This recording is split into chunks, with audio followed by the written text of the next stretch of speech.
वळूयात पुढच्या बातमीकडे। आपण महादेवाचा अवतार असल्याचं सांगून पुण्यात एका महिलेवर अत्याचार केल्याच्या प्रकरणातील आरोपी ऋषिकेश वैद्यबाबत आणखी एक धक्कादायक माहिती समोर आली आहे। या प्रकरणाच्या पार्श्वभूमीवर वसईत आरोपी, पीडित महिलेचा पती आणि आमची वसई या संस्थेच्या सदस्यांमध्ये झालेल्या बैठकीत वाद होऊन त्याचं रूपांतर मारहाणीत झाल्याचं उघडकीस आलंय। हाती आलेल्या माहितीनुसार 29 ऑक्टोबर रोजी वसईतील हयात बंगल्याजवळ ही बैठक झाली होती। आरोपी ऋषिकेश वैद्य हा 2 वर्षांपासून पीडितेशी फोन आणि मेसेजद्वारे संपर्क साधत असल्याच्या कारणावरून तिचा पती आधीपासूनच संतप्त होता आणि या मुद्द्यावर गंभीर चर्चा सुरू असताना वाद विकोपाला गेला आणि पीडितेचा पती संतापाच्या भरात आरोपीवर धावून गेला होता। वसईच्या हयात बंगल्यासमोरून या साऱ्या प्रकरणाचा आढावा घेतलाय आमचा प्रतिनिधी प्रभाकर कुडाळकरनं।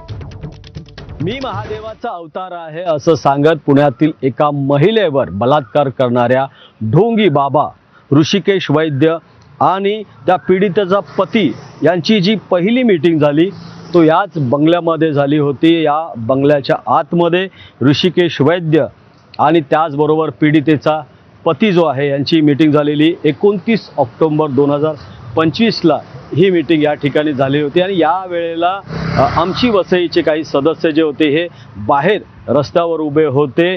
जो ऋषिकेश वैद्य आहे हा मागील 2 वर्षापासून पीडितेला मेसेज आणि फोन करत होता आणि त्रास देत होता आणि त्याच अनुषंगाने तिच्या पतीने त्याला जाब विचारण्यासाठी वसई गाठलं आणि वसईच्या याच हयात बंगल्यासमोर जो वसई पोलीस स्टेशनच्या अगदी समोर आहे, अगदी समोर असलेल्या या बंगल्यात मीटिंग झाली आणि त्यानंतर एकदम संतापलेल्या त्या पीडित महिलेच्या नवऱ्यानं ऋषिकेश वैद्य यांना मारहाण करण्याचा प्रयत्न केला। मात्र या ठिकाणी जे सदस्य काही जमा होते त्यांनी ते भांडण सोडवण्याचा प्रयत्न केला आणि त्याच वेळेला अश्विन ठोटरे म्हणून आहे याला त्या पीडित महिलेच्या नवऱ्याने मारहाण केली आणि तो गुन्हा 30 ऑक्टोबर 2025ला या वसई पोलीस ठाण्यामध्ये नोंदवण्यात आलेला होता।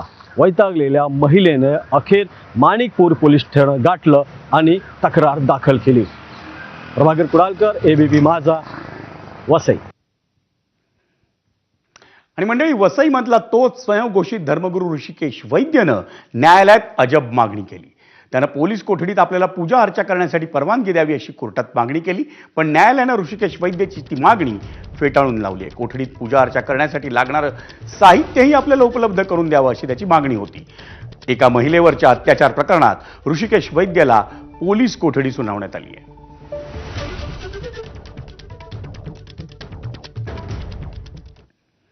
आता मुंबईच्या दृष्टीनं एक महत्त्वाची बातमी